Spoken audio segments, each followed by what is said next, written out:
I'm just going to admire for a minute all the people that love Mike Murphy. He would be thrilled that you're here, but not that you want to talk about him.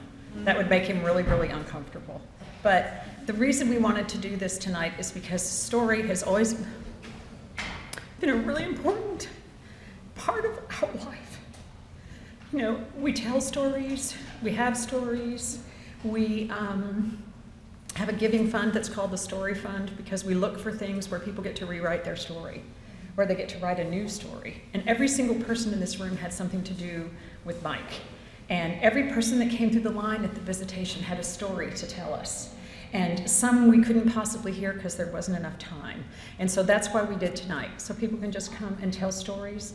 But two things I need to kind of put it in perspective for you is the reason Mike Murphy could love you or care for you or serve with you or do whatever he did for you is because of what Jesus had done for him. And so you can praise him and all those things tonight, but just remember that it really wasn't him. He wasn't acting on his own. Trust me, I've seen the other side. He wasn't acting on his own. And that would be really important to him to remind you of that. And second of all, if you have a story to tell, be brave. It doesn't matter if it's a little story or a big story. It's significant because Mike's story is continuing in eternity, and we look forward to joining him and hearing and watching and seeing and all of that. But all of your stories are a piece of his story. And so come up here, take your time. Andrew's the sergeant at arms, my son Andrew, who's right there. If you talk too long, I don't know what he'll do, maybe. Give you a signal, maybe. Yeah, whatever. But anyway, relax, enjoy popcorn and lemonade, Mike Murphy's two favorite snacks, and let's just tell stories. And let me just start us off with a prayer. Heavenly Father, you are the God of the greatest story ever told. And I think you love it when we come together and we talk about you and how you inhabited a life, the life of Mike, and how you were able to move among people that might not have known you or might not have been touched by you, but you did that because he cared so much for you and he loved you and he served you so well. And I pray for every person in this room that they would recognize the source of his great joy, that it was you, but it's also them. He loved people. He loved every person in this room. And I just pray that you will open our mouths, Lord, and open our hearts, and that we might glorify you and honor him all at the same time. In Jesus' name, amen. The mic is open. A little pressure.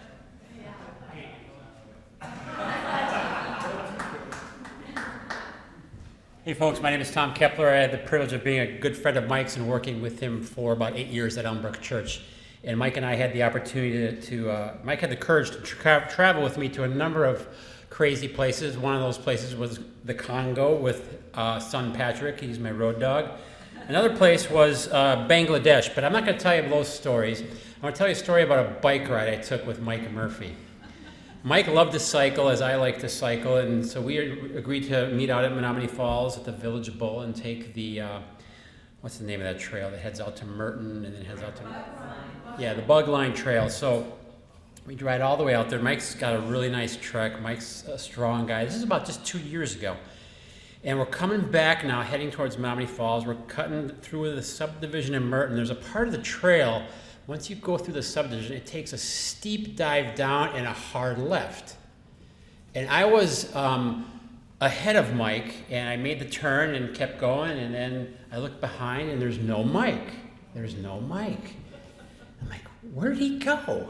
So I turn around, and I go back, and I then come up to that steep uphill now, and I see no sign of Mike, but I hear this rustling in this huge bush. And I said, Murphy, are you in there? He goes, get me the hell out of here.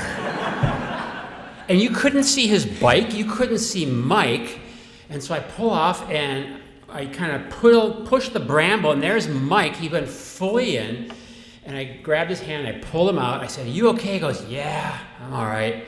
Well, he wasn't all right. No, he was not all right. But he said I'm all right. And to Mike's credit, as you know, Mike, he got back on the bike. It had a cracked frame, he found out later, and he rode another 7 miles back to the car.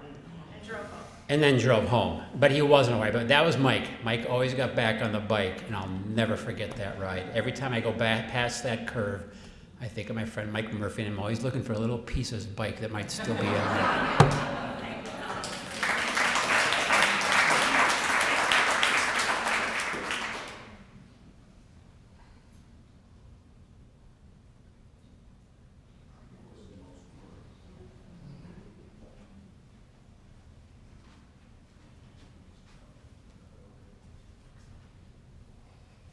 Well, I want to thank God first, and then I want to give my condolences to the Murphy family. My name is Pastor Michael Champion. They call me Champ, Granddaddy, Great Granddaddy, all kind of stuff. But meeting Mike was awesome. I met him with a great man named John Kasdorf. They came down to the church, and I have you call it a church, but I'm across the street from a drug treatment center, and I started a church because a lot of people were getting saved at outreach ministry I had for years, and they didn't have a church, so we birthed a church. But anyway, Mike came down, and we started talking, and after that visit, he came back to see me by himself, and he told me about his life. He told me about his boys. And I told him about my boys. I had 3 boys, but 2 of my boys were killed. One of my 20-year-old son got murdered in a drive-by in '98, and my 19-year-old was murdered in 2000. And when I told him that, he said he just couldn't wrap it around his head if that would have happened to his sons, that his sons were his world. And he knew the type of ministry that I had. We're a struggling ministry. And he knew one of our most famous attributes at our ministry was barbecue. Our ribs, people come from miles around for our ribs. We are the talk of Milwaukee for our ribs because we got a guy that's been cooking for us for years. We call him Butcher Knife. That's his nickname, Butcher Knife. And we told Mike about the ribs, and Mike came down to a picnic we had. And Mike ate so many ribs, he had so much barbecue sauce on his head, his lips, his face, and he wanted a chance to get some ribs again. But I think Mike was one of the most concerned human beings about other human beings, about life in the world, and I think that he would have helped anybody that he could. I thank God for the time that I had with him. He was just a beautiful man. I think of him all the time, a lot. We didn't get to spend a lot of time together, but I tell you one thing, everybody you meet you don't like. Everybody you meet you don't form a relationship with them. I'm being real. But you meet some people that have that it factor. And Mike Murphy had the it factor. Jesus was a great part of him too, but Mike Murphy had the it factor. And it was contagious. And so I was glad to be here tonight. I thought about him. I could have been somewhere, done other things. But this room should be packed. It should be standing room only, but it's the way God wants it to be. But Mike Murphy was an awesome, awesome, awesome human being, and he's going to be dearly missed by me. God bless you.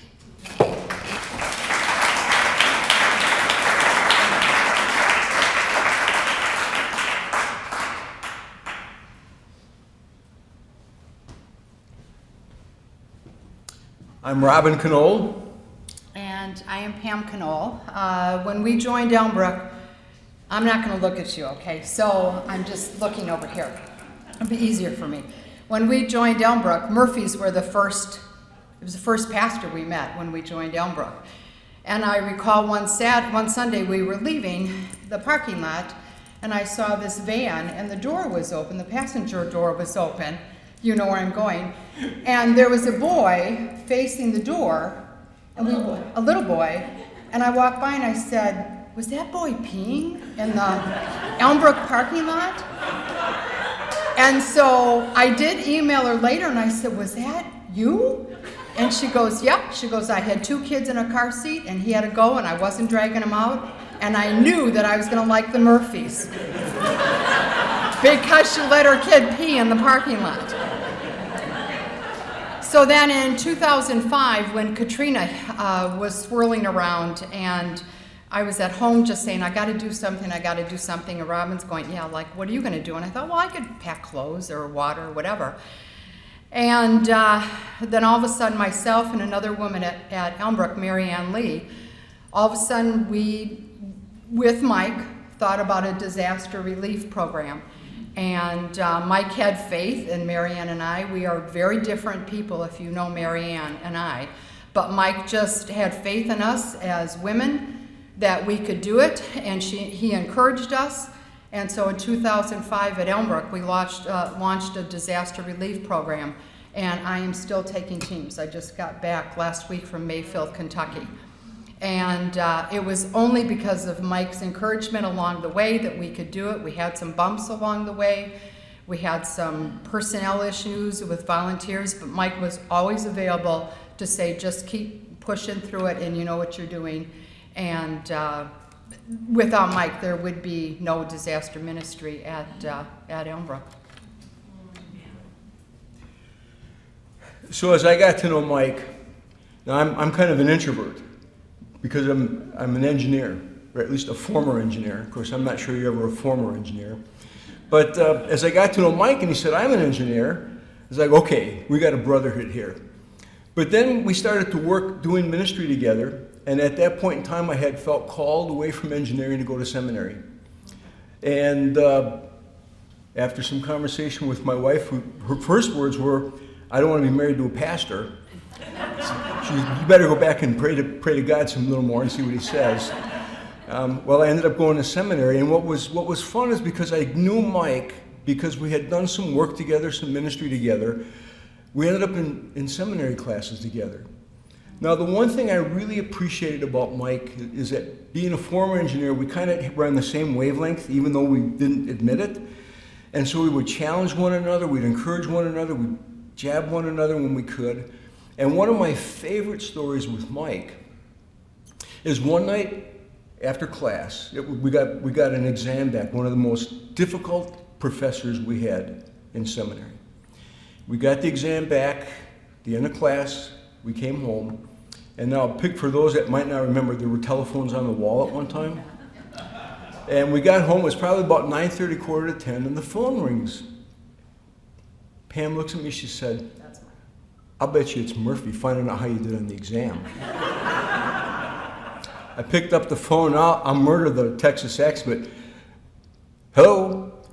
Hey, Robin, it's Mike. Hey, Mike, what's up? Hey, I just wanted to find out how you did on the exam. So, well, I'll tell you what, Mike, seeing you called, I'll let you go first. Okay, I got 100. And I sat there for a moment, and I said, well, that's too bad, Mike. I got 105. There was dead silence. You could hear the static in the phone lines. And after what seemed like an eternity, he said, how'd you do that? And I said, the professor liked my answer on the question so much he gave me extra credit, Mike. I said, I'll show you how to do it next time so that you can get extra credit as well. And he stumbled around his words for a little bit, and finally said, I'm jerking your chain, Murphy, I got 100 too. But that was the kind of relationship that Mike and I had. We challenged one another, and the fact that as I was beginning to complete seminary, he would challenge me, what are you going to do? How are you going to let God work in your heart? Where are you going to let Jesus call you? And as I was called to run an assisted living facility for adults with disabilities, Mike encouraged me. He said, you're there, God called you there. They were looking for an ordained pastor with a business background, you'll do it. As I started that road, I became chaplain for the City of Waukesha Police Department. And shortly after I started that, maybe a year or two, Mike approached me and he said, what's this being a chaplain all about? I said, all right, Murphy, come on, I'll buy you coffee. And we sat for a couple hours. I talked about how deep the love of Christ could go in a dark world as a police chaplain, when you could minister to the officers, you could minister to the families that you run into. And so I encouraged Mike. he became chaplain for the town of Brookfield Police Department. So that was really cool. And then the most beautiful thing happened 5 years ago. Mike came over for dinner, and Elizabeth, I don't remember if you were sick or out of town. Okay. Mike came over, and during the conversation talked about this new ministry, biblical studies program at Waupun Correctional, and he said, hey, with your background with police chaplaincy and teaching at MSOE and things like that, what do you think? Would you be interested? I raised my hand, yes, he would. And so for the last 5 years, because of the relationship I've had with Mike and with Jesus Christ, not in that order, I've been privileged to serve the men at Waupun Correctional, the state of Wisconsin Department of Corrections, as one of 2 full-time biblical studies professors and dean of students at Waupun Correctional. And it was because my friend Mike and I challenged one another all the time to do what we could to let Jesus guide us. And one more thing about Mike and the things he'd want to do. We trusted Mike so much that I think that if he came to the 2 of us and said, hey, I've got a great idea. We're going to open up a lemonade and popcorn stand at the gates of hell. Do you want to join us? Without a doubt, the 2 of us would have said, yes, we'll be there.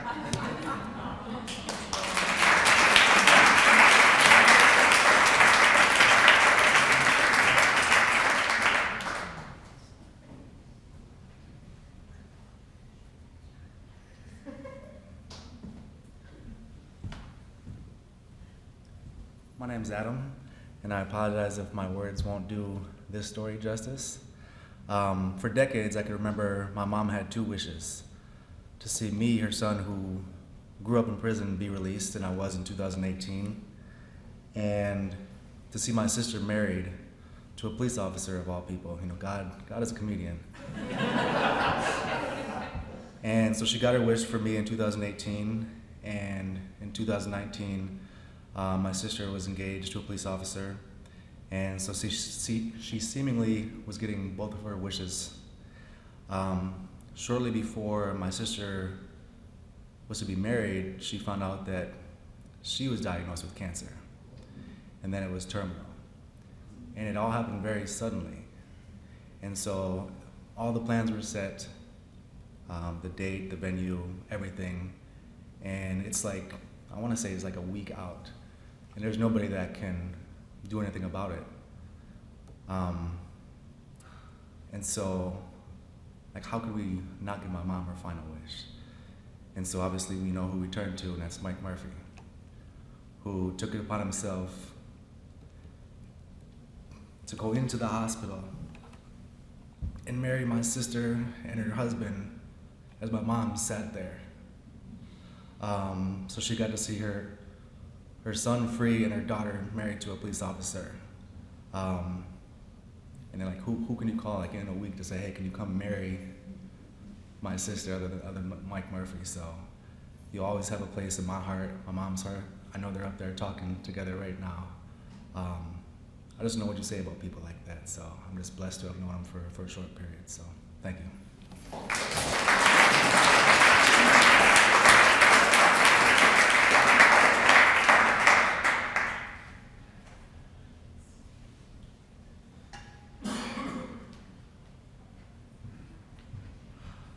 Hi, my name is Lynn Hawkins. I've known the Murphys since they first moved to Milwaukee through Elmbrook Church.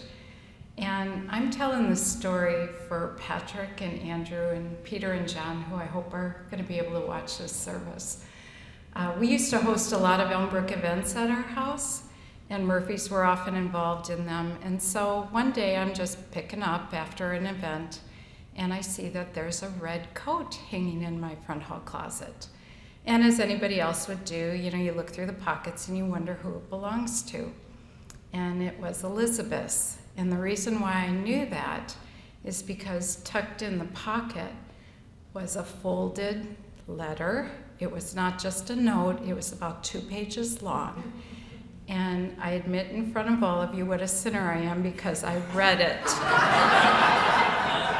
I read it in its entirety.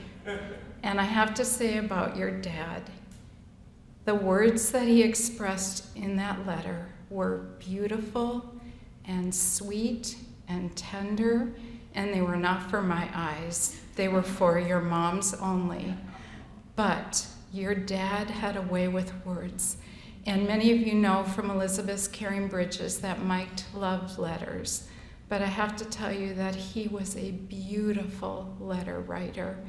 And later on, when I confessed to Elizabeth that I'd eavesdropped on something very personal, I just again told her, how blown away I was by the words that he chose. We always think of Elizabeth as a wordsmith. Mike was a wordsmith. And when it came to the love of his life, he really knew how to express it. So boys, young men, you're not boys anymore. To me, you'll always be the Murphy boys. And you were the guys that I loved in the beginning because you would climb the brick walls at the inside of the church. That's how I knew I liked you, because we'd be in the crying room together and our little kids would be climbing the walls. It was great. But your dad left you a legacy. He loved your mom well, and they loved each other, and he expressed it well in these letters. So he'll always be dear to me because I saw a piece of Mike Murphy's heart. I love that about your dad.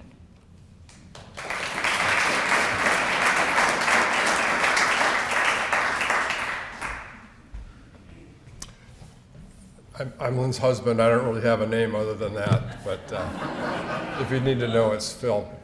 Well, I would agree. Mike and Elizabeth and the boys, the young men, are such special people to us. They blessed us year after year after year at Thanksgiving by coming to our house and sharing that time of Thanksgiving with us. And Elizabeth brought her sweet potato casserole, even though she didn't like it. But we did, and it was so fun. So the follow-up to the story about this letter was, Lynn comes to me and says, "How come you never write letters?" like that, And then the follow-up to the story about the boys climbing is, Mike confessed to us a few times he was concerned they were going to kick him off the staff at Elmbrook because his boys were such energetic young men. It's very sweet. My memory of Mike was, and a tribute to him as an idea guy and a follow-through guy, was the Crown Ministry that I think he started that at Elmbrook, and we went early in on those classes, and it was eye-opening to me. Our family never talked about finances, and so I'm still not very good at it, but he certainly opened up my eyes to that. And I asked him one time in the midst of it, I said, "Well, Mike, what's the best way for us to do well with our finances?" And he looked at me and he said, "Let Lynn take care of it." Basically. So anyway, well, that's not totally true, but it could have been. So let me tell a joke that I'll wrap this up, and it will tie in loosely with what's going on here. So what is the last part of the body that dies? It's the eyes. They dilate. And I would close by saying Mike died way too early. Thank you.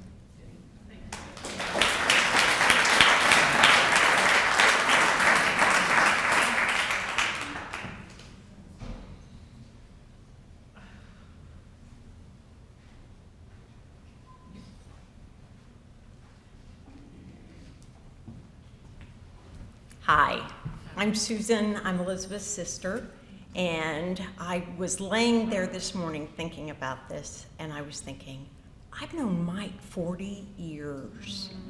40 years. 42? Gosh, 42 years. And, I've heard everyone talk about stories, and I've heard each of the boys say it, that, especially Elizabeth, when you called Mike, he'd say, "I got a guy."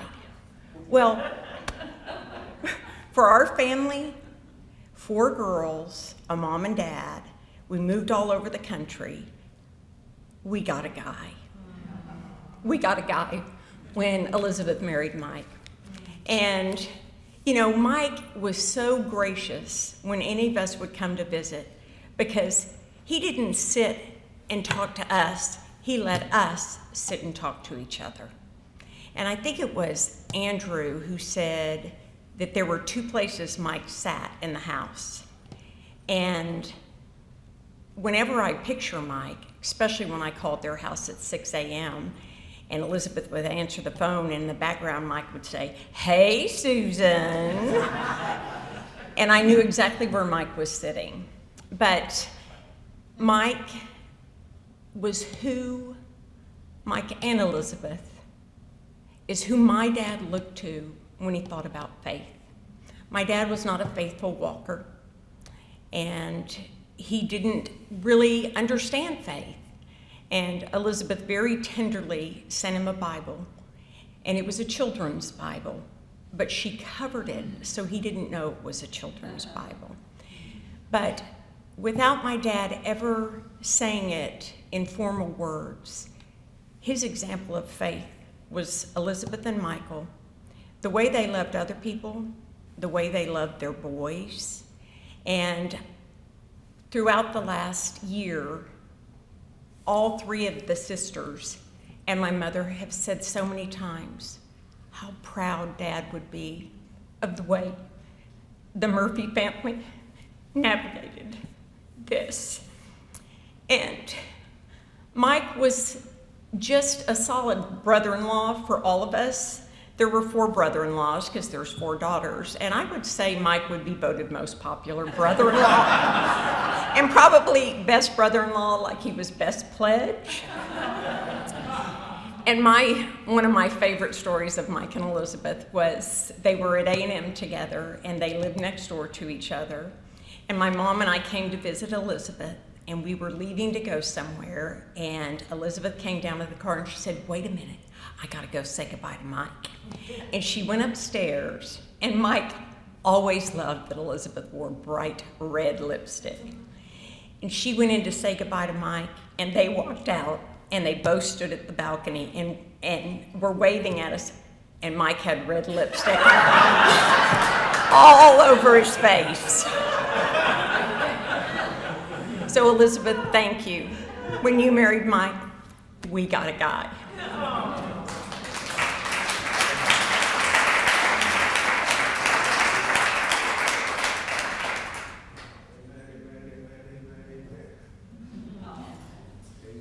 Do the best I can, y'all.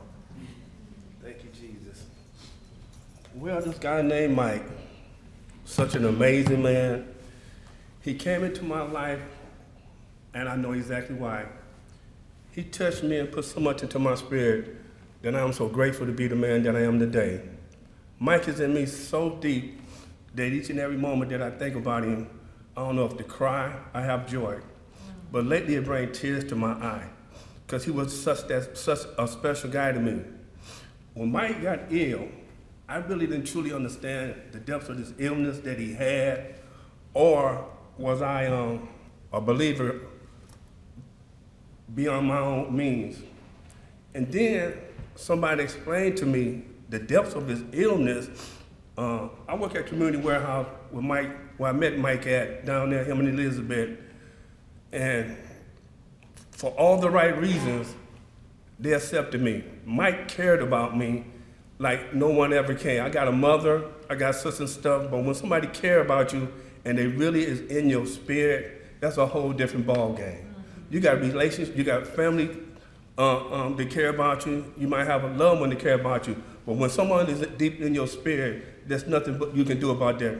But like I said, when I finally realized that Mike was sick, I didn't understand it. Then somebody explained to me the depths of this illness, and I couldn't believe it.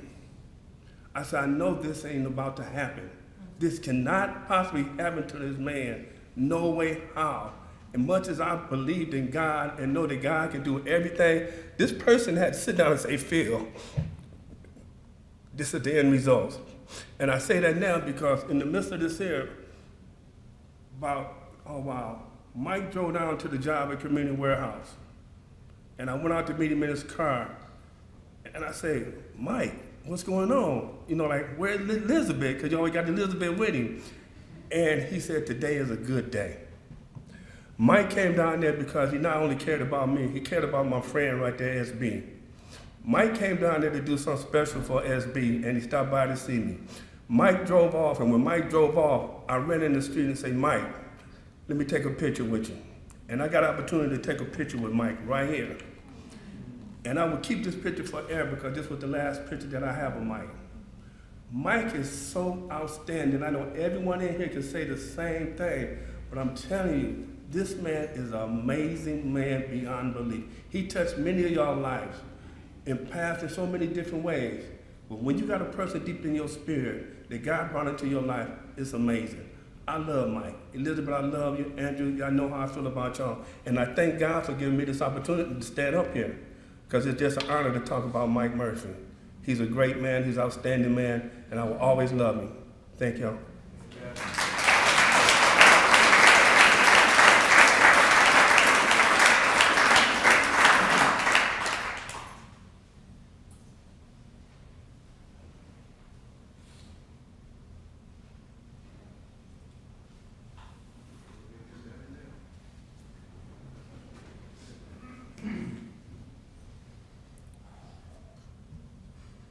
I like the idea of looking over here. My name's Jim Phillips. I'm a captain paramedic for Elm Grove Fire Department, serving my 34th year. And then I'm a lieutenant paramedic for Town of Brookfield Fire Department. The first time I met Mike, I was married, shortest marriage in history. She had moved out after 9 months, and I knew Chuck Weathers from Elmbrook Church very well. And I can remember I probably called Chuck 10. I said, I got to talk to somebody. And he goes, I got a guy. So Chuck introduced me to Pastor Mike. And I went into his office at Elmbrook. And we chatted for a while. And, you know, I said, okay, he's upbeat. I'm really not upbeat right now. He handed me the book, The Shack. And then he would call me, did you start it yet? Did you start it yet? Okay, fine, I'll start it. Yes, I started it. The first 4 chapters are just boring. Just deal with it. You'll get through it. It gets better, trust me. The book saved my life. I still have 3 or 4 copies when I'm at half-price books. If I see them, I pick up some and I hand it out. People look at me crazy, but that's a normal thing. Anyhow, later on in life, I had met a beautiful woman, Mary. We were engaged. Mike was going to marry us at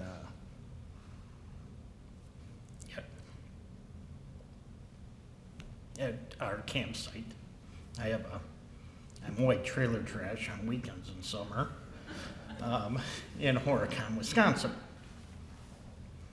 And we were going to get married in August of 2017. May of 2017, Mary, my fiance, got a great bill of health. I took her out for her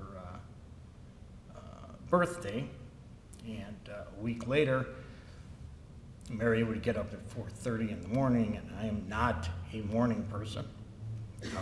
And I woke up with my chief from Elm Grove calling me and saying, we're working on Mary. She had a cardiac event. 9 days later, she died in my arms. And Mike was there.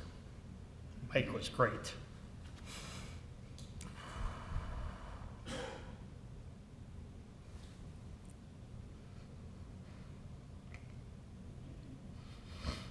So,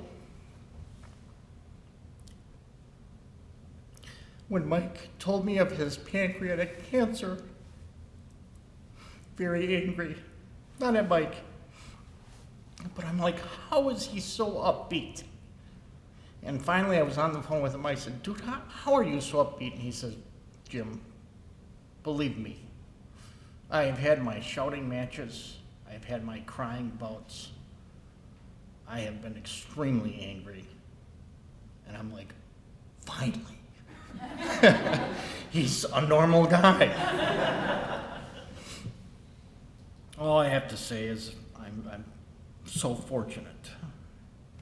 After coming to Christ, I can actually look back behind me through the years, and you can see where the good Lord puts certain people in your life.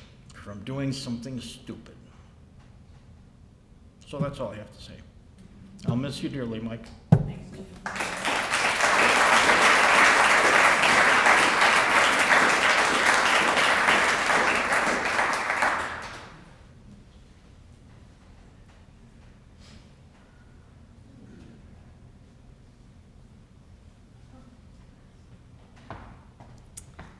Hi, my name's Wendy Treptow.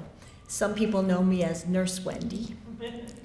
Mike actually hired me in 2008 through a unique opportunity. It's probably my favorite job of my career as a nurse. He actually went to Deb Zebarth, who was a nurse manager at Pro Healthcare, and said, what can we do to make a difference? You know, people don't know Elmbrook Church. They don't know what we do behind those walls. It's a large area. Let's go and figure out some way that Elmbrook Church people can volunteer in Waukesha so that they know who's in their backyard.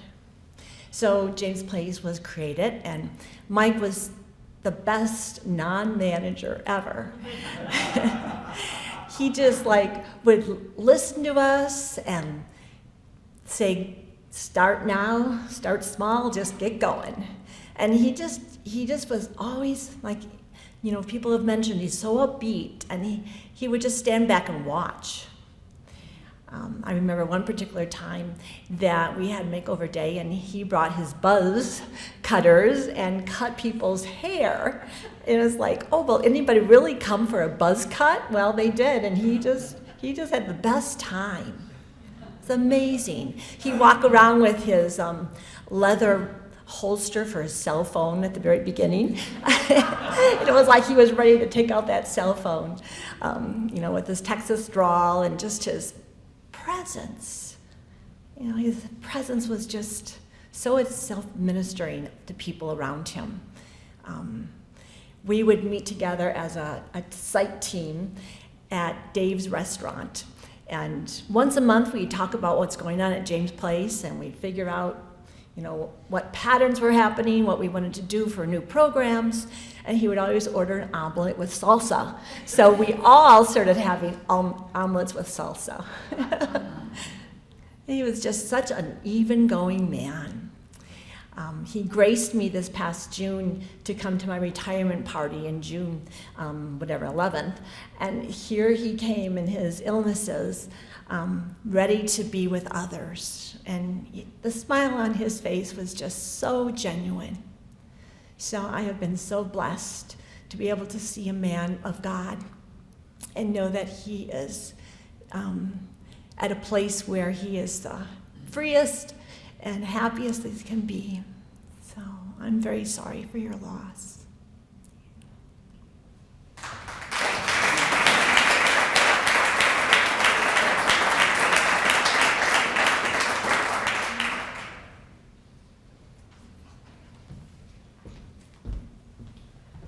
Hi, I'm Karen Kumblatt. I've been sitting over there, and I gotta go up there, and then Wendy broke the ice a little because Wendy and I worked together for Mike at James Place. And it began in 2007. He gave a presentation at Elmbrook Church to some group. I don't know if it was the whole staff, the whole church, and he laid out this vision he had about getting outside the church walls and going into downtown Waukesha, which is maybe a 7-minute drive from Elmbrook, but it's a lot more urban than people would realize and a lot more needs than people in Brookfield realized. And so I said I lovingly would call Mike the pastor of, get out of this church, get out there, go into the community. Many of you have testified to that.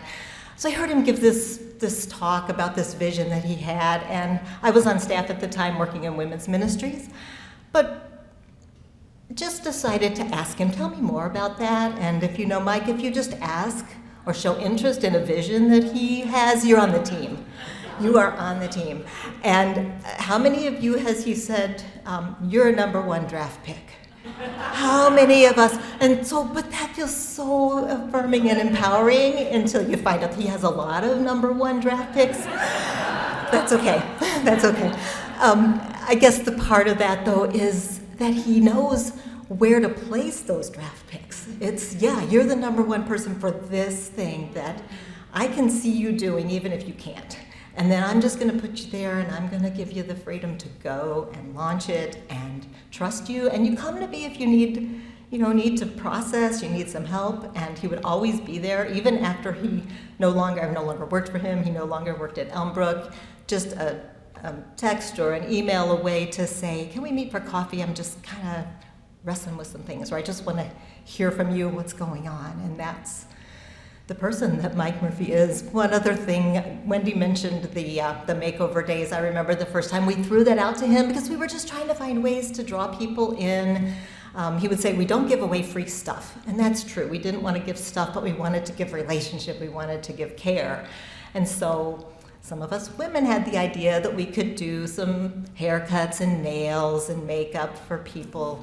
And he kind of rolled his eyes, but he's like, okay, if you want to do that. And I think he ate his words as time went on. He's like, that was such a success. People came, they felt loved, they felt valued. That might have been their first contact with a center like James Place, but then they came back, and they came back. And I was just there today. I no longer work in that area. By the way, James Place, some of you may know, some of you don't, became this multiplying kind of a ministry. There are James Places in 2 high schools, at Community Warehouse, I think, right? And I don't even know where else. But back at I guess I'll call it the original James Place location in downtown Waukesha, I was in there today, and there are still people who have been coming there for community and love and coffee and water and help and assistance and prayer and counseling, and to be in God's presence still today after many, many years. Many of the same folks are coming. So it's a blessing. And to just really echo actually what you said, Elizabeth, I would follow Mike anywhere, but really the truth is I'll follow Mike because he's following Jesus. And you're on the right path if you follow him. Thanks.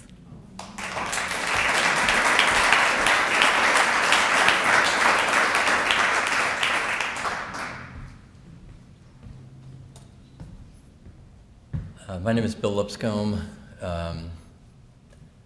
Mike never told me that I was a #1 draft choice. He told me.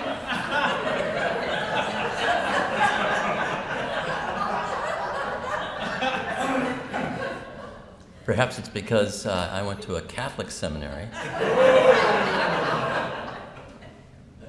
But I remember I was also a federal prosecutor for my career. I ran into Mike in lots of different ways, and it amazes me now when people say, how do you know Mike? And I was like, hey. It went back to Milwaukee working days, right? Because I was helping to run a reentry court, and we were looking for employment opportunities, and there was Mike. And then there was Partners in Hope, right? Really a logical extension of Milwaukee working, and a beautiful idea and a wonderful execution full of love and community. And Mike was there, and he allowed me to be there, even though I was not the #1 draft choice. I'm not bitter. And then there was the prison education project, Robin, and it ended up going down to Texas with Robin and Mike and some others. And it's one of those situations where you go, how the heck did I get here? And how do I get out? Where is this going? I remember speaking at a graduation ceremony for Partners in Hope, because I was a federal prosecutor, and I like to think that I was a big deal at the time. I'm not pretty sure Mike didn't. It's so great that way, right? He saw right through me. It's mostly total BS. But and I must have quoted scripture, right? You know, and we Catholics, we sometimes know a little bit about scripture, but we don't really know like chapter and verse. And don't laugh so hard, Robin. And I came back, and he was being I was not I didn't warm up the crowd, let's just say. And he said, oh, we're going to make you a Protestant pastor out of you yet. And I'm like, okay. But it's funny, I was thinking about that and thinking about my relationship with Mike, and it's like, and I was thinking about like, why do we keep running into each other, right? And probably a lot of you have had that experience. And there's this phrase, you know, God's not done with you yet, right? I think like Mike wasn't done with me yet, right? Like there was something that he saw that he knew that he should be accompanying me to wherever I was supposed to go. I don't think we figured it out yet with all the stuff that we did in that same space. I think we were mostly just in that space of trying to do something in the community to really help people who were wounded and suffering, right? From our very different perspective, mine as a federal prosecutor and him as a pastor and an all-around good person, even though he's from Texas. Yeah, and then I was thinking about this as I was sitting over here, and I was thinking, well, what did Mike and I then do together? Like, what did Mike help me do, right? And I just thought, you know what? Like, we went to lunch together and shared our stories together, and he's always looking at me quizzically. But I think we were just friends. Yeah. That's the end, right? And biked with Terry in the Alma Center, but yeah, I think we never quite figured out what big thing we were supposed to do together, except just to be friends, and that was big. Thank you.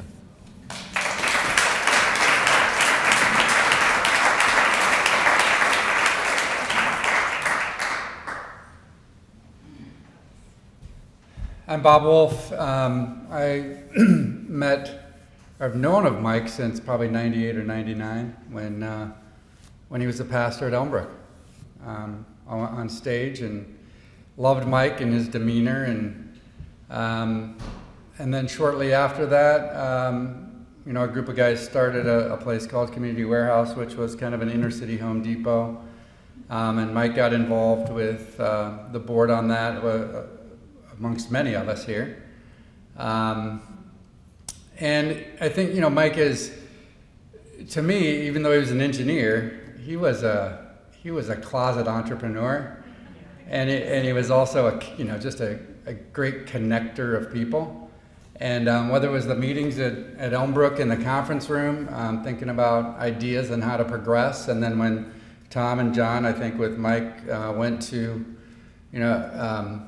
on their trip overseas, and I worked 3 years day to day at Community Warehouse, and then we started, just because of not only having the gospel at Community Warehouse and showing that to the customers, but how could we really help individuals in the city? And that's how Milwaukee Working got started, obviously, and one of the original guys is here, Leroy. His picture is still proudly at Partners in Hope, but we had a group of guys that we started going down to the South Airport location every day and disassembling electronics. And Mike was always, I'd meet Mike for breakfast at Heroes West probably once a month, and he'd have his little notebook, and he said, hey, what else do you think we could do? What else do you think we could do? More things for jobs and opportunities, right? Because we started hiring folks that didn't have a chance, that needed, they were background challenged. And so we started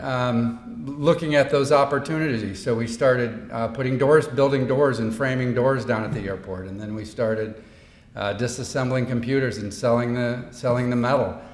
And then pretty soon, building became available at, nonetheless, 30th and North. We were leasing the place at the airport, and everybody had to drive down. So a building comes available at 30th and North, and sure enough, it's completely dilapidated. And we got, 11 to 15 of our folks on a regular basis. We went there and cleared it out and cleaned it up. And then soon after that, it became, okay, what else can we do? And then there was a connection with Tom, I think, and Jared, and said, hey, do you think we could make some money from selling books? And then all of a sudden, Mike had the idea, well, let's put up these big books drops at Elmbrook.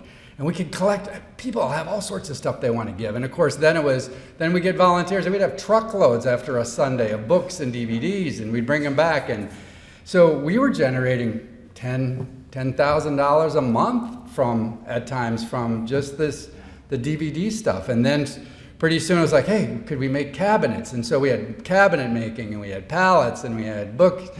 And so nonetheless, what the first thing we did every week is, and I think this is where just a lot of the learning and the camaraderie came about. Every morning, every Monday, every week, 7 o'clock, Bible study at the big conference table at 30th and North, where we'd have 20, 25 guys and gals gathered around, and all we would do is pick a little scripture and talk about life application. And Mike would show up for that, and then we would start learning, and the stories and all the things that people are having to deal with in their lives in the city, you really started to understand. And some of them we would laugh, with the guys and gals about, because, the saying became, you just can't make this stuff up. It was like, you can't make it up. And yet God was living and breathing through it. And Mike was always kind, he was always affable. But I think the best thing that a lot of guys have mentioned is he was always so encouraging, very kind but encouraging. And I think everybody at the point, whether it was somebody that was on the board that was struggling, or whether it was one of our folks. And then, as so many mentioned, he had the crazy idea. Certainly, it was great of James Place, but then, sure enough, his idea say, well, we gotta put one right here at 30th and North. So we had 25 people working at 30th and North in this old beat-up warehouse, and right next to us was this space in the same building, but it was just kind of there, not being used. He said, what do you think we could do with this space? So there it was, Mike's idea. And so he recruits Jan Widow, obviously, and Jan comes in and starts running 30th James Place, which really became our employee assistance program, because we would give our guys and gals 2 hours to go into James Place, where they'd be helped with resumes and driver's license and taxes and tax issues, so that the chaos maybe that they were dealing with coming out of incarceration, or the issues, could be handled on the job, and they would have a much better place. But all the time there was laughing. And then, of course, I always remember Mike and Elizabeth as a team, because we talked about, okay, well, what else can we do for the families, and how can we make this even a more family place? Well, okay, we got this big old building with nothing going on, and there's this third floor that's nothing but open concrete. The idea was, hey, why don't we throw a Christmas party up there every year? And of course, so we did. But most of our guys, because we were only paying them minimum wage plus a little extra from some other, they couldn't afford presents. But so the idea came out, and I think it was, Mike and Elizabeth, why don't we do this? We'll have them chip in some, and then I'll find my friends. We'll go help them. Let's get the list of all the things that their kids want, and we'll go out and we'll shop for them. We'll be like these, our guest shoppers, and bring them back. But the best thing is all the gifts would come back and go in a big sack, and it would go to the one of the employees who was for their family, and that individual got to give them to their family, which was not only kind but empowering, and just made a big difference, because at that point they were struggling. So when they could give to their kids, man, what an unbelievable show of love and compassion. So I think of Mike as all those ideas and all those ways to show compassion, because he was, even though he was affable and he was funny, and really funny, he had a heart of gold. And when my daughters decided that they were going to get baptized, and I hadn't been baptized. I'd been baptized as a child, but not as an adult, because I was a Lutheran. I grew up Lutheran. So I said, well, they're going to get baptized, so I'm going to get baptized. And who do you think was the first that came to mind to do the baptism for us? Is Mike Murphy. So Mike, to me, is he was always there to give his all. And I think somebody mentioned this before. Spurgeon, to me, he's the perfect example of go spread the gospel, and if needed, use words.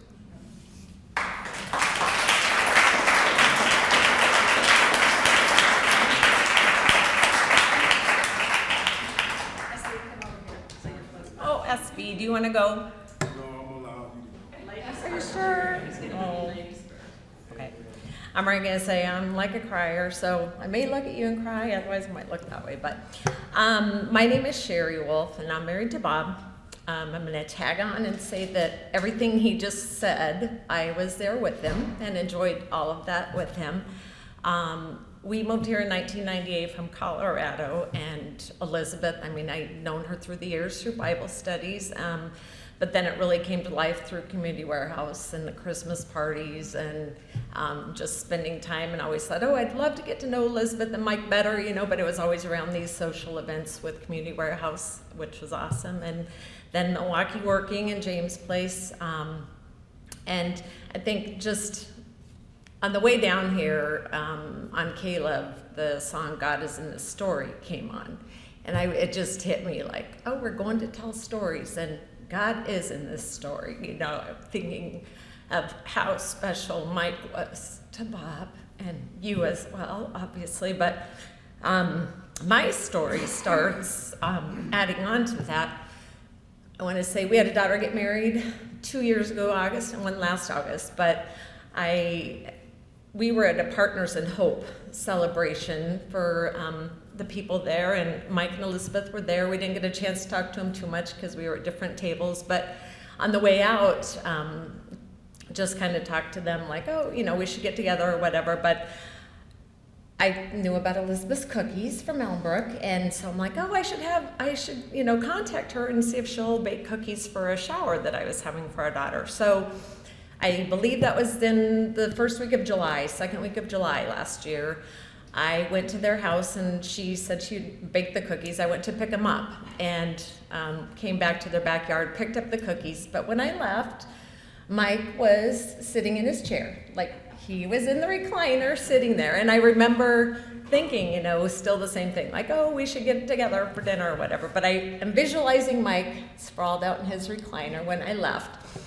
And it was around that time through prayer groups, Community Warehouse, that we knew that Mike was having some pain. And so I was hearing this from Bob, and we were praying about it. And then it came out that it was pancreatic cancer.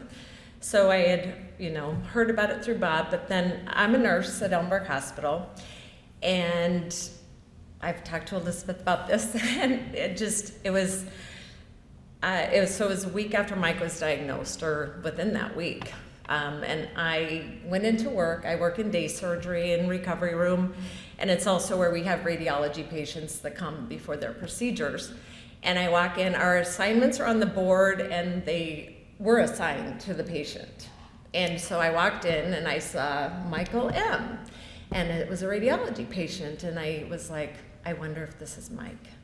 And I looked at the folder, and sure enough it was. And I remember seeing them down the hall when they were getting registered and feeling like, okay, Lord, you know, and I've had other patients like that too, where I know them personally, and sometimes it's like, do you want to take the patient, you know, or, you know, have someone else take the patient? So I really felt called that God was saying, no, you've got this. They need you right now, and this is, you know, healing for you as well. So Doug Schoen had been there that morning as well, and I remember, I mean, Mike and Elizabeth just, I mean, you know, everyone was living just scared. It was new, fresh news, and he was coming in for a biopsy. The most beautiful thing is I love praying with my patients, and especially, I mean, not especially, but when they're open to it and you know that they will accept it. And Mike and Elizabeth and I had a beautiful prayer that morning. And something I vividly remember about that morning too is that after his procedure, he was speaking at Waupun that next week, or even the next day, maybe, yeah, next day. And I remember him asking, or them asking the radiologist if he'd be able to go down there. And sure enough, you know, it was like, yeah, that shouldn't be a problem, whatever. So I know he spoke, and he was, you know, the guest speaker that day. So I knew how important that was. And then Elizabeth started, you know, she sent me like the TV thing and her stuff on that. And so it brought a connection of our friendship together too. So fast forward from that, you know, we stayed in touch through the Caring Bridge, but I'm losing my train of thought. So just, you know, following his progress from a medical standpoint too. But the night that I heard Mike died, and this is maybe a stretch, but I don't believe in God. I don't believe in coincidence. Everything is a God incidence. I believe in, but Bob was out of state. The day that Mike died, I was driving home from Madison. It was like a 40-degree, 50-degree weather, rainy, and I had just attended watching my son-in-law perform the Ironman. And it didn't hit me until Patrick spoke at his funeral that said that Mike had done an Ironman. And it just brought it kind of full circle, because I was like, you know, that might be a reach, but I was so energetic and so passionate about cheering my son-in-law on for like 12 hours straight. And I felt like, wow, right then, Mike was getting ushered into heaven, you know? Like I was cheering him across that finish line. And I feel like, you know, in that last year, Mike was doing his own Ironman. May not have been swimming or biking or running, but everything was a challenge, and he walked by faith and perseverance. And at the end of the day, I feel like I saw him laying in his recliner, saw him laying in a hospital bed, and saw him running across that finish line.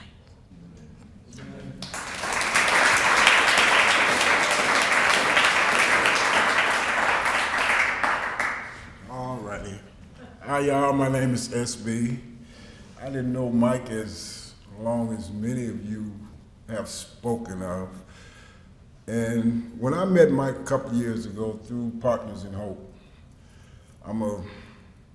I just was released from prison, 42 years of imprisonment. So I'm not very open to people, you know. Ain't nobody, you know, just gonna come and hug me and do all that kind of carrying on. Real standoffish. And when I met Mike and Elizabeth, but I'll give you Mike first. I thought Mike was a FBI agent or CIA, you know. I used to always say, man, that dude, man, it's just something about him, man. He just know too much. He know too many people. You know, he's just too nice. You know, it's something wrong with this cat. You know? That's what I used to always say, man, what's up with this guy here, man? You know. But then as time went on, I got to know who Mike was. Y'all call him Mike, I call him MC. You know. That was my man's. You know, we established a real close brotherly relationship, fatherly relationship, encouraging relationship, because like I stated before, after coming home, I wasn't very friendly, still not, but that's a different story, and very wasn't acceptable to a lot of people. But he was one of those people that came into my life, and I think somebody asked me the other day about Mike, you know, and truth be told, I haven't really taken the time to think about it, you know. I haven't sat long enough to be silent and listen. Listen to what his spirit may be saying to me.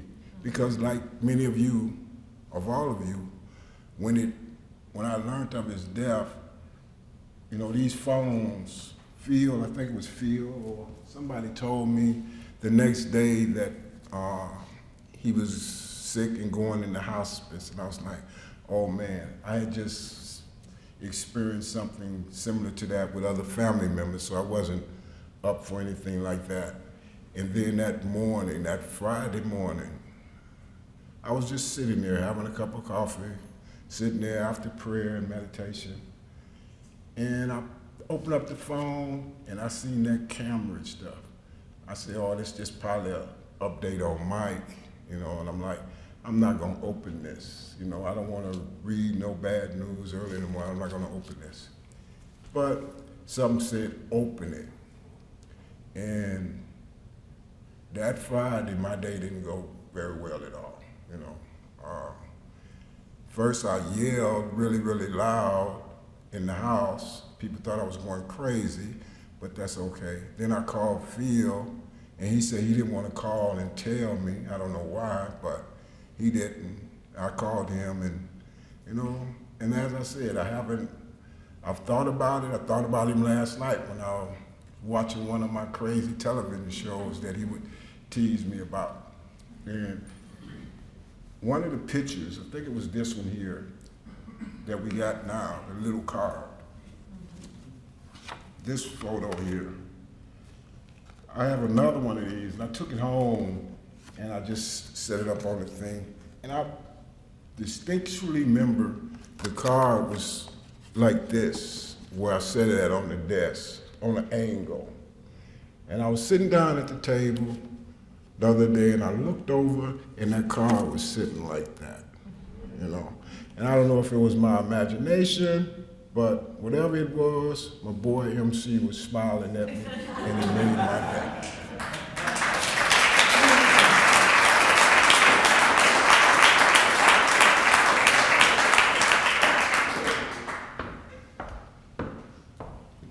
Hello, everybody.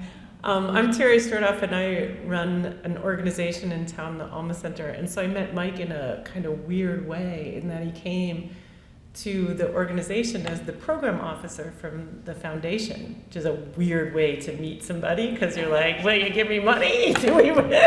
And I think we realized really quickly that we didn't fit. We weren't the right fit for it, but we were fit for each other. I don't know who this guy is. We've met in this weird way, but I just really like this guy. And it was very shortly after, just a couple of months after, we were organizing a bike team to participate in RAGBRAI, Bike Across Iowa. And I had asked Mike if he wanted to do it, and he said yes. And we'd only really had a couple conversations. And then I got really anxious about it, because I was like, oh man, he's a pastor at Elmbrook, and he's serious. He's a program officer, and we're kind of not that serious and really not that organized. And this is a big deal to bike all the way across Iowa. And now Mike's on the team, and we have to be serious. Or that's what I thought, right? I was like, we got to do it right, because Mike, well, I can just tell you that, from the get-go, it wasn't right. And we had to get on this bus. We had to get to the bus, get all the way across Iowa, and we landed at this church. We were to stay at a church the first night. And we went down to the basement of the church. Our team was very diverse. People from the organization, people like Bill, from the U.S. Attorney, people who'd been formerly incarcerated, all kind of building community together. And we were down in the basement of this church, and we had a couple of our team members had an experience where they were not accepted really by the church, told they couldn't be in this room, 2 of our African American members. And Mike was one of the first people who was like, well, then we're not going to stay here. But we're in this little town in Iowa with our tents and our bikes, we don't have any place else to stay. And he's like, well, we're just not going to stay here.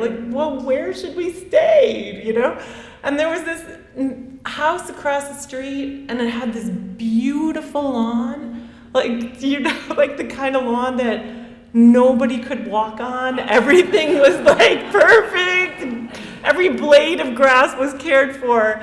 And I don't really know how it happened. It was somehow with Mike and David, who wanted to be here tonight, but he has a bad foot and he can't walk. And David also spent a lot of time incarcerated, and he's like a southern country guy that sometimes when he gets excited, he's a little hard fully for me to understand. What'd you say, David? Somehow David and Mike met the guy across the street that had the perfect lawn that nobody was even allowed to walk on, and suddenly we're camping on the lawn. We leave the church, we get all of our tents, and we're camping on the lawn across the street, and I don't even know how they did it or how it happened, but I was like, I don't think that I have to worry about Mike and being serious, because he just figured this out with David. But then really quickly we did realize that we had to worry about Mike, because we couldn't sleep at night if you slept next to Mike's tent. because the first night we were all like, what's that? Because Mike could snore, right? He could really snore. So after that we realized like Mike had to have his special little spot of his tent that was far away from everybody else so that all of the rest of us could actually get sleep. And we ended up that year giving him the nickname the Ghost Rider, because we'd start out together and suddenly we'd be like, where's Mike? Where's Mike? And when we never knew, like he'd be gone for hours. And I think he was meeting every person in Iowa. He would just be biking with people would know him all over the place, and eating every pie that you could find in Iowa, because he loved his pie. He was able to just pie and bike and pie and bike. So Mike, David, who couldn't be here, when he heard and saw the picture on the picture on the memorial, he's like, we're gonna ride next year in RAGBRAI on our team, and we're gonna have Mike's picture on our jersey, and we're gonna be biking in honor of Mike. So, thank you.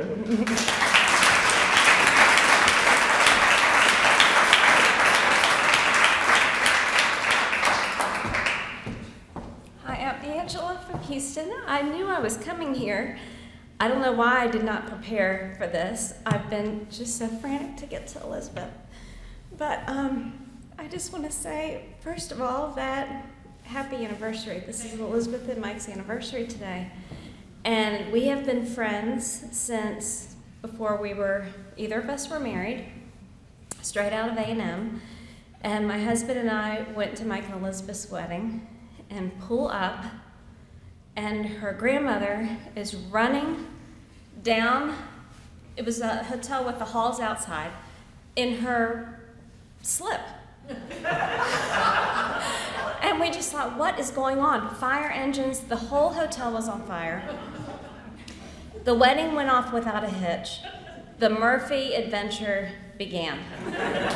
And really, I feel like it's kind of been like that since. And we had so much fun in Houston in the early years with the Forneys and just all of us as newlyweds. And of course, the Murphys were in Houston then. But then, and we've always stayed in touch and always been dear friends. Worked together at Kodak, our first jobs, and so many stories. But anyway, it was so wonderful because the Murphys came back to Houston with their 4 boys, and total God thing landed them right across the street from me in the middle of I don't know how you explain our neighborhood, but all of us were raising kids and doing our thing and trying to do the best we could. And here come the Murphys, setting up bike ramps in the front yard, and we're running them to emergency rooms, and I mean, it was wild. And they're walking across the street. I was panicked because John would come across the street. I mean, it was he wandered across and he was looking for some guys, some Batman. He wanted a Batman. It was just so fun. It was funny living across the street, and we loved supporting each other. But what Mike and Elizabeth did is they opened their home and said, we're going to have a couples Bible study at our home. And of every denomination of couples, I said, well, I don't know how this is going to go. Well, I'm telling you, we all went, And we were there every Tuesday night. And Mike, I mean, yes, Elizabeth, just the couple of both of them. But what Mike did is he made it he was authentic about what it was like and the struggles and how we are all trying to raise families in this crazy world, crazy neighborhood. And he showed that it was cool to be this great Christian dad, and you could do that and do all these other things, and you could be a great Christian coach, and you could be a wonderful Christian husband. And those seeds that they planted while they were in our neighborhood are still alive and well today. And because of them, there's no question in my mind that there are so many better family units just because of that time that we all really shared and really would go home and really think about every day what we talked about. And everybody that I see now still in the grocery store that would come to that group, we just all have a special bond. And that was all because of Mike and Elizabeth. And people always talk about that house and the gathering spot that you all provided for all of us. I love you so much. Happy anniversary.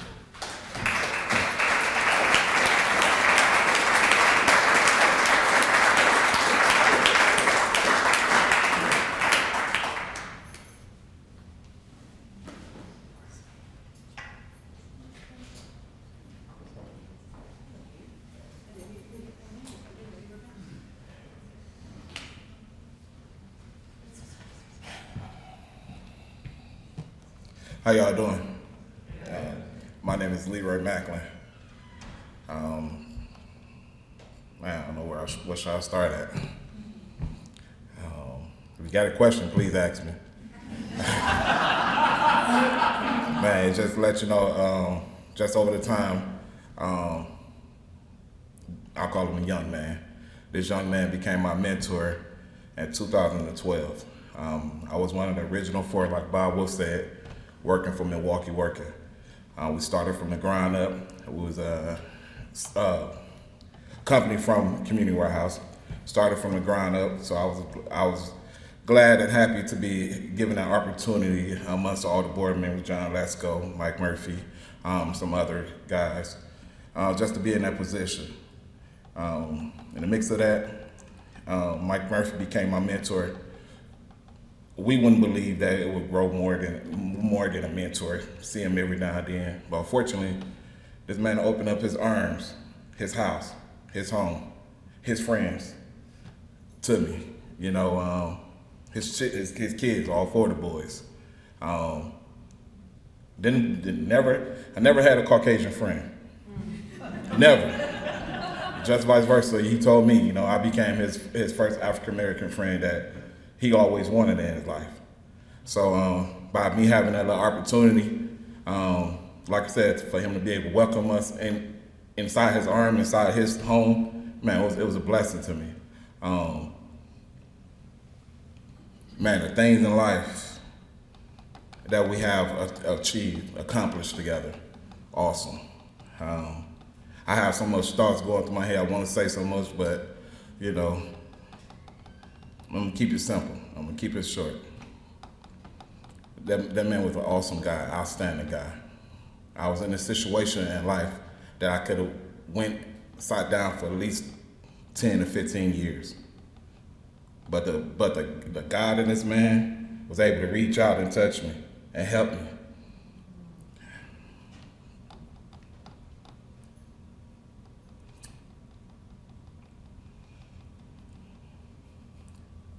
Like the gentleman said earlier, motivation. He was carrying just about his words of wisdom, the empowerment energy he have, that rub off on you if you standing next to the guy. You know, that's powerful by itself.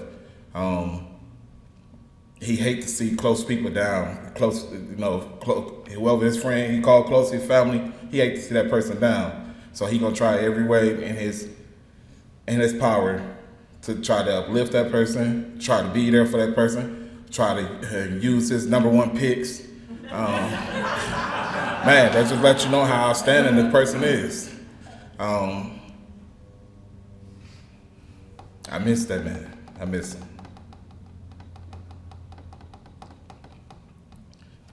Not only a friend, he became like a father to me. Never had a father.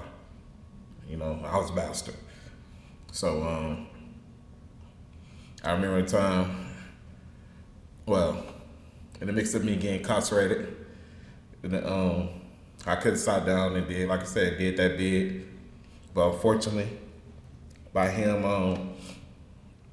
working his angles, they was able to, give me 10 months of house correction, a year on papers. And that was the best thing I just fell down on my knees and started thanking God.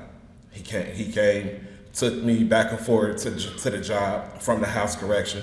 This man came to visit me. Not only my own brother could do that,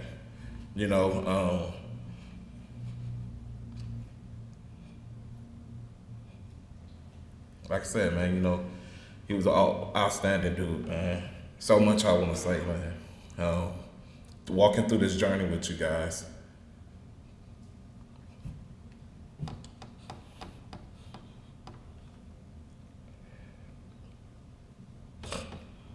I know it hit me just well, hit y'all was more heavier. About to be one of the first people that came in your house, y'all opened a home for me to get married, and me and my wife, LaShonda, that was a blessing. That was overwhelming. It was fun. We partied from 9 o'clock in the morning till 11, 12 o'clock at night. So, when I say, man, that gentleman mean a lot to me, he mean a lot to me. Like his word of wisdom kept me grounded, kept me focused. Unfortunately, amongst the community warehouse, a lot of us was paired up with mentors that would help us achieve and go farther in life, do things that we haven't did. I was able to get my driver's license, mess with Mike Murphy, something I ain't think I could never do. My wife was able to get her driver's license with help of Miss Elizabeth. Like I said, man, when God reach out and touch somebody, he touch them to anoint them to work with their other kids. So unfortunately, I feel that we was a test that he gave Mike Murphy to do, and he did his wonderful job. So it only went from Mike Murphy went to his wife, his kids, my brother Patrick. He the oldest, outstanding dude. We talk, we chit chat. Andrew, wonderful. I had a nice, wonderful family. I got married right after that guy. So I just let you know that it's just the motivation, that the energy you guys give me to make me want to change my life, to better myself. And you can't ask for more. So in the mix of that, he called me one time and asked me, hey Leroy, one of my guys called me down in Milwaukee to go to a barbecue. Would I feel like would I look like a bad guy if I bring a watermelon? I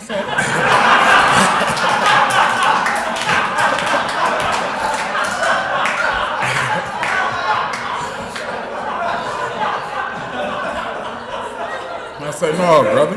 No, not at all, brother. Because if they know your sense of humor, if they know the guy you are, they gonna receive that and accept that the righteous way. When I met the guy, he got so much of a great sense of humor. Him, Tom Kepler, these guys got so much of a great sense of humor that you have to understand them to not to be offended by these. So if you don't understand them, you're gonna take offense by these guys. But the time you grew together, man, I wouldn't change that for the world, man. I wouldn't change it for the world, man.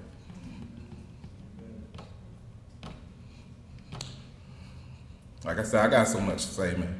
We got a journey, but I'm not gonna hold you guys too long. Thank you guys, I appreciate it.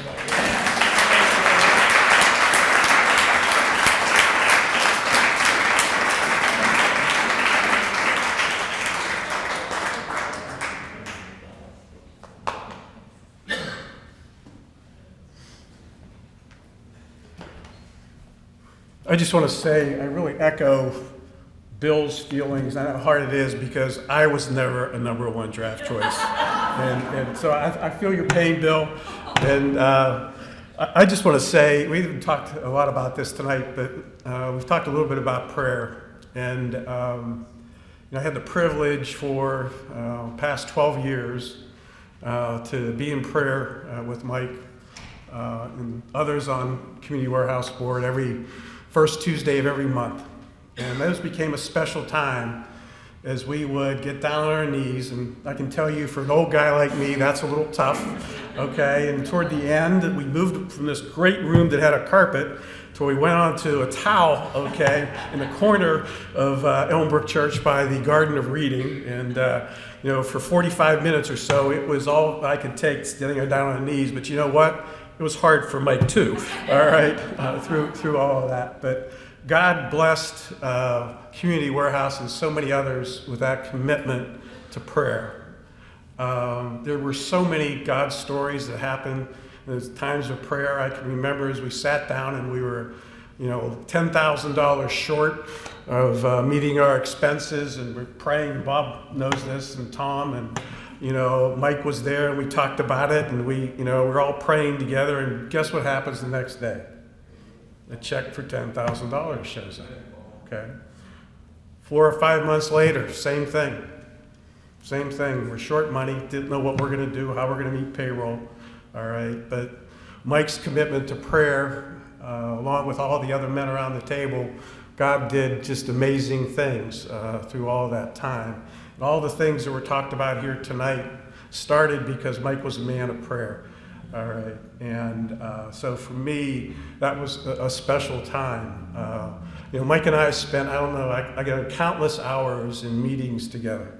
Okay, we were always in a meeting. Okay, we were trying to figure out what we're going to do here, what we're going to do there. All right, and sometimes we would tell each other, Mike would say, "Hey, I've seen so much of you. There's a lot of people, all right, that I'm with. They kind of suck the energy out of me, all right." And he was so good, and he made me feel so good. He said, "You know what, John? You don't suck the energy out of me, all right?" And it's because Mike looked for the best in everybody. He really did, and he was an outstanding man. And I can remember when we were in the Congo, and we were there with, trying to, help individuals learn more about the Lord, and really coming really difficult circumstances. Women were really marginalized there, and there was a young man there also. He was left-handed, and he just was taking a lot of abuse from all the other young men around him. And for whatever reason, he didn't seek out me. He didn't seek out Tom Kepler. He didn't seek out one of the other gentlemen that was with us, but he sought out Mike. And Mike spent a bunch of time with him, just telling him that the past 4 presidents of the United States were left-handed, okay, all right, and an encouragement, okay, that this was not a curse. This was not something, okay, all right, that you should feel bad about. And that young man, you could see him really as the week went on, grow in confidence. But that's just what the kind of man Mike was, okay. People knew that he loved people, okay, and they sought him out. And he was just such a special, special guy. And for me, even as I drive around the car today, as soon as I see a beige Toyota, I think it's Mike.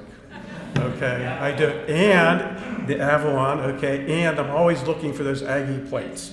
Okay, all right, to see with this Mike. And just, look at that impact that he had. People talk about James Place and all the other wonderful things that he did. it's so awesome because Mike loved the Lord and he loved people, okay? And God blessed that in so many ways, and I'm just so proud to call Mike my friend.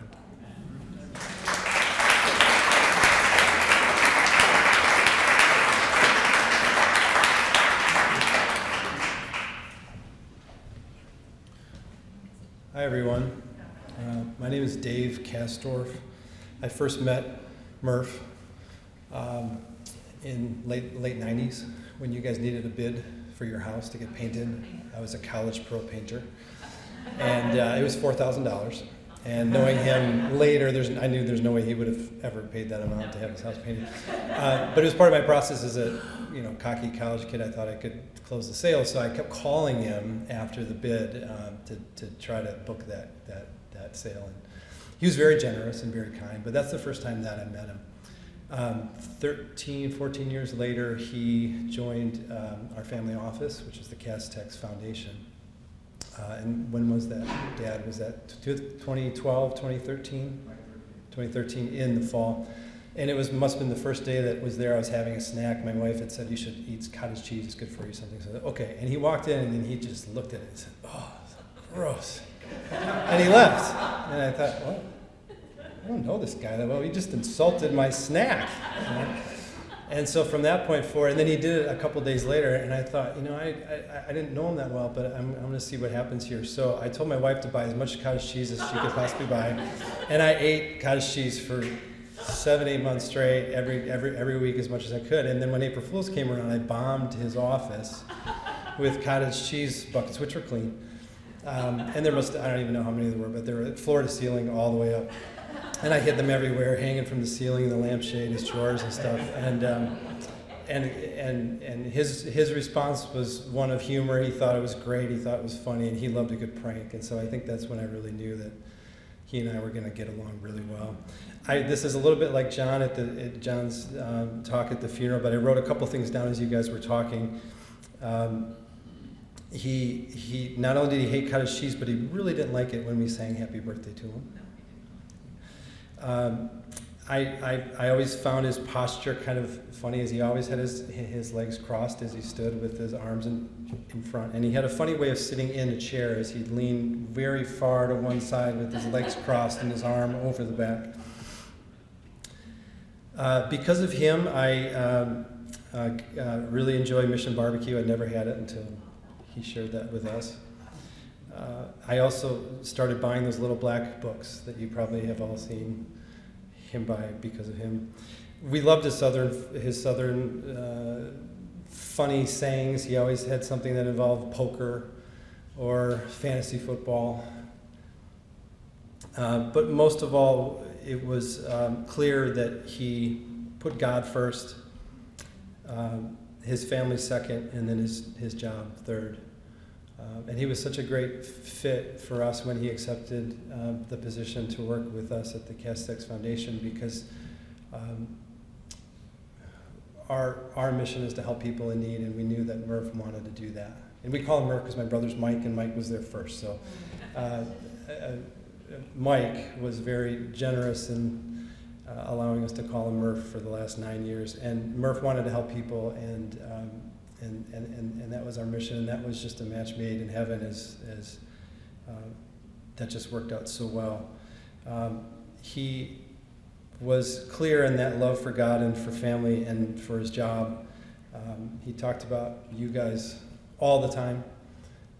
Stories about Peter going to California, and Patrick, when you decided to weld, and Andrew, your career and marriage and your kids, and John and the high school girls coming over, and one theme was very present, was how much he loved you all and how proud he was of all of you guys.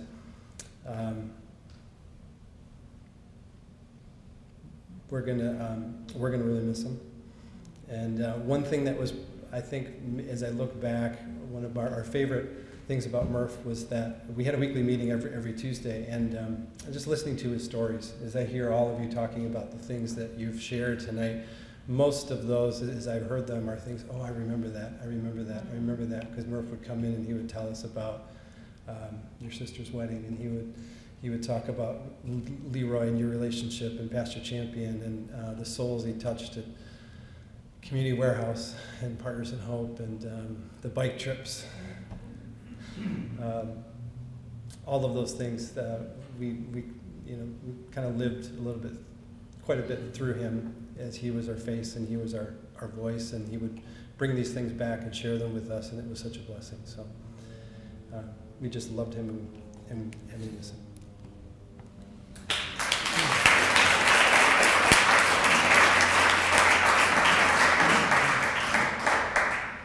Hi, I'm Lauren, and I'm a crier, so I'm going to do my best. And I'm sorry I didn't time this out very well. I know it's like after 8 o'clock, but if you know me, you know time's not my thing. So, which kind of relates to how I got to know Mike better. I grew up going to Elmbrook and always saw everybody around, and have gone to school, and friends of friends and siblings are friends with all of the Murphy boys, and wasn't until about 2 years ago, a year and a half ago, that I really got to know the Murphy family.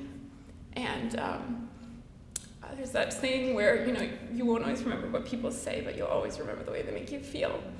And Mike always made me feel like I was a part of the family, and made me feel like I was the most important person in the room. And he just had this sort of radical genuineness, and I think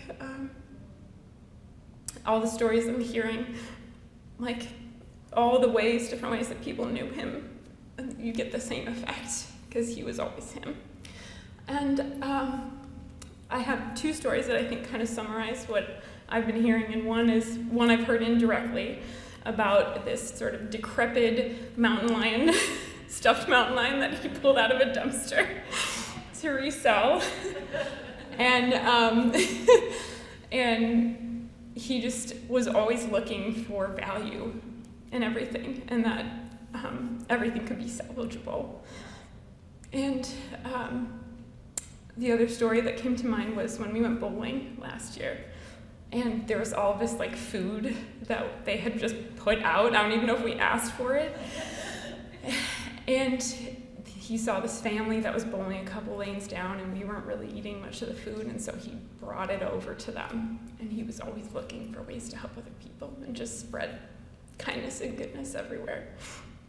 And he had this kind of mischievous streak, and he was always looking for kind of a good time, which is something I really appreciate. And I think that he knew which rules were important and which ones were important to break. And I appreciated that about him too. So, thank you.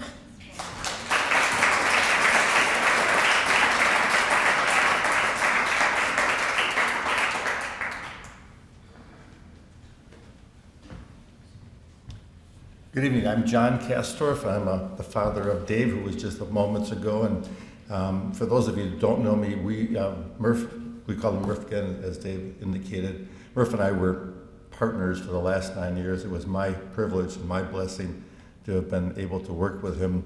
And I'm not astounded and I'm not surprised, but I hadn't fully digested the range of relationships that Mike carried. And unless you sit through and hear the story, you just can't capture it all. It's really hard to grasp. And the only thing I can conclude is we all knew that Murph loved the Lord, and we know that the second biggest command, of course, is love thy neighbor.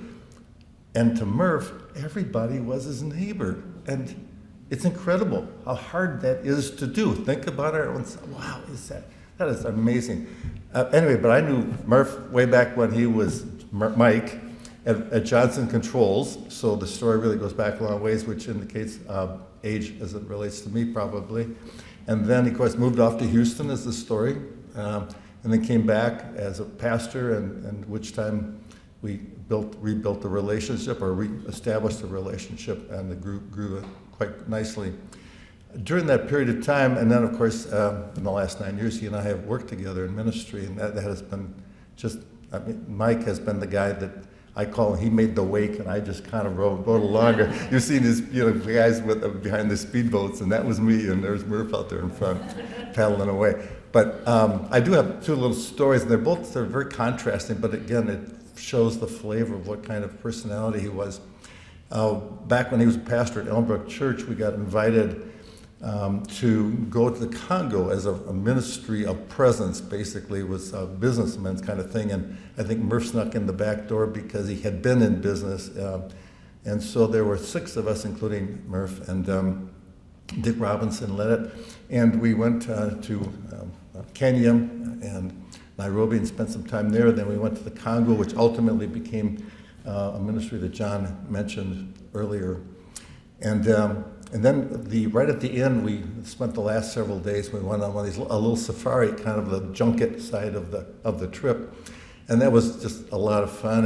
And the last day, I remember, we're in, you go out in the early morning and late at night, and it was late at night, and to see the animals. And all of a sudden, coming across this plain, this big plain where all the animals are and stuff, there's this really colorful little group of guys, and it's only guys, and they're really dressed in bright stuff, and they're a tribe that is known for being fierce and warring, and of course they probably run out of people to war against now.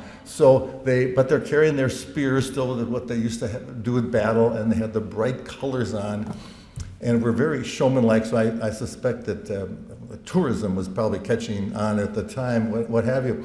And then we befriended them, and they befriended us, and they did some chants for us and stuff like that. And then we drove on. And then we had one more day.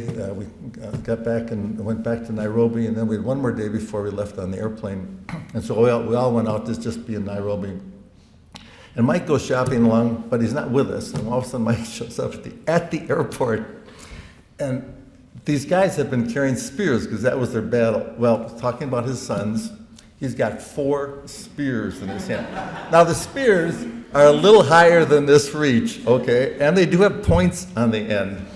And we said, hey, Mike, we're going to on the airplane in about 3 hours, And he said, oh, yeah, no problem. Right. So he got on the airplane with all 4 spears because he wanted to take you guys' spears. And I think he must have got them home. I don't know how he did that. And they probably ended up in the basement somewhere. I don't know. We're out of reach. Because you guys were a bit younger. You guys were a bit younger at the time and probably dangerous. Anyway, but that was Mike Murphy, the man with the spears in the airport. And then the other story I wanted to share was after Mike and Elizabeth had heard the diagnostic part of the bad news, which was right in the summer, end of August, as I recall. And it was several weeks where we were all just in shock, both personally as well as professionally.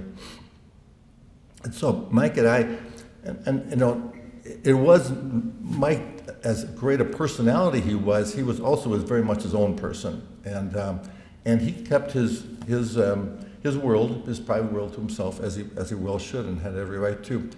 But during the days when it settled in that while we have a known mortality, he had a different kind of known mortality where he had a time limit on it. So we started talking about things in a different way. And one of the questions that I asked him as we were going through the various discussions we would have when he was at the office was, I said, well, Murph, do you have a bucket list of something that you really want to be doing? Because you have spent almost 9 years with us and at the time, and we'd like to see if there's something we can help you with in your bucket list. And he thought for a while, and then he finally turned to me and said, John, you know what my bucket list is? To keep doing exactly what we're doing right now, serving people in the city through this particular organization. And if I can do that, I have satisfied my bucket list. Well, I will tell you, I have told that, and I can't make it through without tears coming in my eyes, because that was the most heartfelt story of dedication I've heard in my life, probably, about something. And So I said, oh, that's what we're going to do, and that's what we did, and he just finished so well. So God bless him, and God bless his family as well.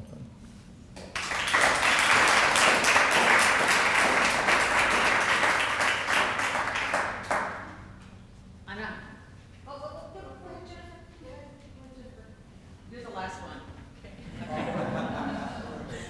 Okay, well, mine is just short. I have known Mike and Elizabeth being at Elmbrook.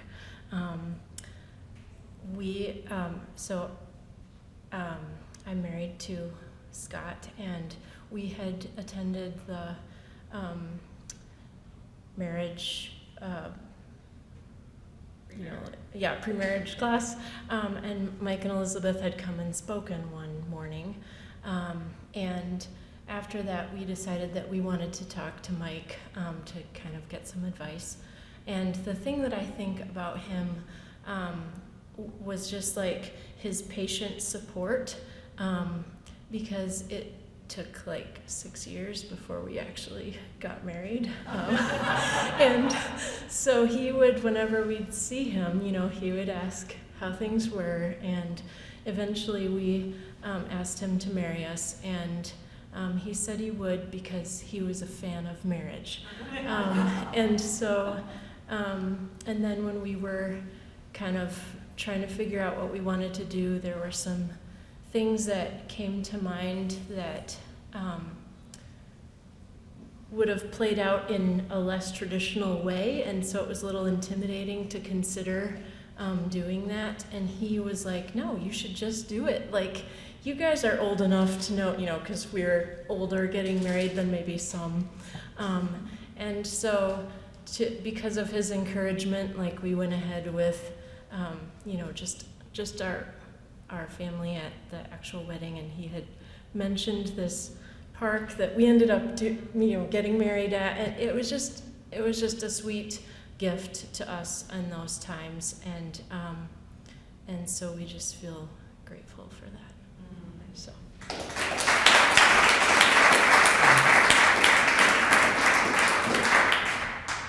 Well, we went overtime, which is not a surprise. But anyway, I just want to say thank you so much for coming. Thank you for your kind words. Thank you for all of your honoring of Mike. And everything you said, I could say times 1,000.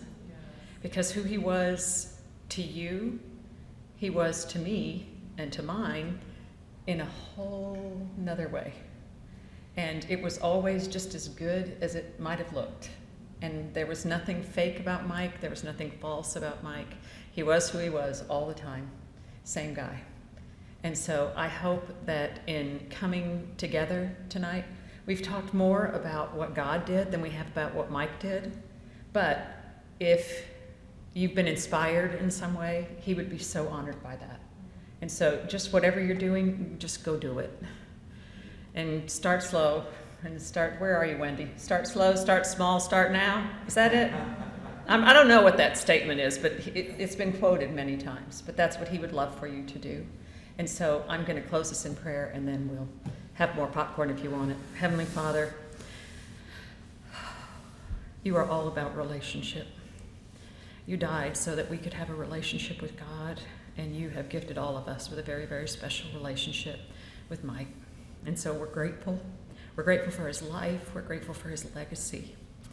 And we're just grateful for the person that you helped him to be, because he would never have been any of these things were it not for you. And so we're grateful for that, and we thank you, and we praise you, and we love you. In Jesus' name, amen.